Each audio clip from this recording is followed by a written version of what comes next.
అందరికీ నమస్కారం. నేను మీ సహోదరి యాడకి వరలక్ష్మి. మరి ముఖ్యంగా మనకి మెయిన్ అంగన్వాడీ టీచర్తో సమానంగా వేతనాలు జనవరి ఫిబ్రవరి నెలలో తీసుకున్నాము. మరి మార్చి ఏప్రిల్ నెలలో వేతనాలు వచ్చేసి మనకి పాత వేతనమే పడింది, అంటే 7,800 రూపాయలు మాత్రమే పడ్డాయని చెప్పేసి అందరూ కూడా చాలా భయాందోళనకు గురయ్యారు. మరి దానికి సంబంధించి మన గతంలో కూడా మన కమిషనర్ ఆఫీస్లో మనం అధికారులను కలిసి మాట్లాడి తర్వాతకి ఎందుకు మనకి ఆ జాప్యం జరిగింది అనే విషయాన్ని కూడా మీకు వివరంగా తెలపడం జరిగింది. మరి అదేవిధంగా మనకి మే నెల శాలరీ కూడా వచ్చేది ఉంది, పెండింగ్లో ఉంది. మరి మనకి మార్చి ఏప్రిల్ నెల వేతనము, మరి మే నెల వేతనం, అంటే 2 నెలల వేతనాలు పెండింగ్ వేతనాలు ఇవ్వాలి.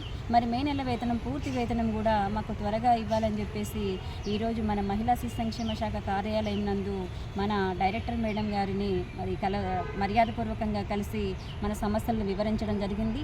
మరి పెండింగ్లో ఉన్న శాలరీని త్వరగా మరి వచ్చే విధంగా చూడాలని, అదేవిధంగా పూర్తి వేతనాన్ని మే నెలకు సంబంధించింది, అదేవిధంగా ప్రతి నెల వేతనాన్ని 5వ తేదీలోపే మన ఖాతాలో జమ కావాలని చెప్పేసి మరి అడగడం జరిగింది. అదేవిధంగా మనకి హెల్పర్స్ కూడా లేకపోవడం వలన మన ప్రీ స్కూల్ యాక్టివిటీస్ కానీ, ఆరోగ్యలక్ష్మి కానీ, ప్రతి ఒక్క డేటా తీసుకునే క్రమంలో ప్రతి ఒక్క విషయంలో కూడా మనకి హెల్పర్స్ లేక చాలా ఇబ్బంది అవుతుంది. కాబట్టి త్వరగా హెల్పర్స్ని భర్తీ చేయాలని చెప్పేసి కూడా మరి కోరడం జరిగింది. మేడం గారు మరి సానుకూలంగా స్పందించారు. మరి ముఖ్యంగా పెండింగ్లో ఉన్న వేతనాల గురించి మాట్లాడిన తరుణంలో మరి పెండింగ్లో ఉన్న వేతనాలు వచ్చేసి మరి గతంలో కూడా మీకు చెప్పడం జరిగింది. మరి సెంట్రల్ గవర్నమెంట్ వచ్చేసి 4 నెలల వేతనాలని పూర్తి అందరికీ చెల్లించడం జరుగుతుంది. అదేవిధంగా స్టేట్ గవర్నమెంట్ వచ్చేసి 8 నెలల వేతనాలని చెల్లిస్తూ ఉంది. ఆ తరుణంలో మనకి జనవరి ఫిబ్రవరి నెల వచ్చి సెంట్రల్ గవర్నమెంట్ వేతనాన్ని మరి మన కమిషనర్ ఆఫీస్ నుండే మనకి వేశారని చెప్పేసి మేడం వాళ్ళు చెప్తా ఉన్నారు. మరి మార్చి ఏప్రిల్ నెల వేతనాలకు వచ్చేసరికల్లా స్టేట్ గవర్నమెంట్ ఫైనాన్స్ ఆఫీసులో మనది ఆన్లైన్ కాకపోవడం వలన మరి మనకి మరి పాత వేతనం అనేది వచ్చింది అని చెప్పేసి తెలపడం జరుగుతూ ఉంది. మరి దానికి కొంత సమయం పడుతుంది, ఆన్లైన్ చేయడానికి కొంత సమయం పడుతుంది. కానీ ఎలాంటి భయాందోళనకు అవసరం లేదు, నేనున్నాను, తప్పకుండా మీకు మరి పెండింగ్ శాలరీ నేర్పిస్తాను, తప్పకుండా వచ్చే నెల వరకల్లా వేతనం సమయానికి మీకు మరి ఆన్లైన్ కూడా చేపించి పూర్తి వేతనాన్ని ఇప్పించే బాధ్యత నాదే అని చెప్పేసి కమిషనర్ గారు హామీ ఇచ్చారు. ఇందులో మీరందరూ కూడా భయాందోళనకు గురి చెందకండి అని చెప్పేసి నేను కూడా మీకు తెలియజేస్తూ ఉన్నాను. ఎందుకంటే అధికారులు పూర్తిగా మనకి ఎప్పటికప్పటికి మనకి పూర్తి సమాచారాన్ని స్పష్టంగా తెలియజేస్తూ ఉన్నారు.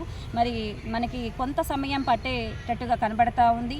మరి త్వరలోనే మనం ఫైనాన్స్ ఆఫీస్కి, అదేవిధంగా మన మంత్రి గారిని కూడా కలిసి మరి సమస్యల్ని వివరించడం జరుగుతూ ఉంది. మరి త్వరలోనే మరి ఈ సమస్య మీద ఇంకా క్లారిటీగా మీ ముందుకు వస్తాను. కానీ ఎలాంటి భయాందోళనకు గురి కాకండి. తప్పకుండా మన పెండింగ్లో ఉన్న వేతనాలు మనకి తప్పకుండా మన ఖాతాలో జమ అవుతాయి. మరి అదేవిధంగా త్వరలోనే మనకి హెల్పర్స్ కూడా వచ్చే విధంగా మరి అధికారులు చర్యలు తీసుకుంటామని తెలిపారు. అదేవిధంగా రిటైర్మెంట్ బెనిఫిట్స్ కూడా చాలా తక్కువగా ఇస్తూ ఉన్నారు. ఈ రిటైర్మెంట్ బెనిఫిట్స్ కొంత పెంచాలి అని చెప్పేసి కూడా అడగడం జరిగింది. మరి అధికారులు సానుకూలంగా స్పందించారు.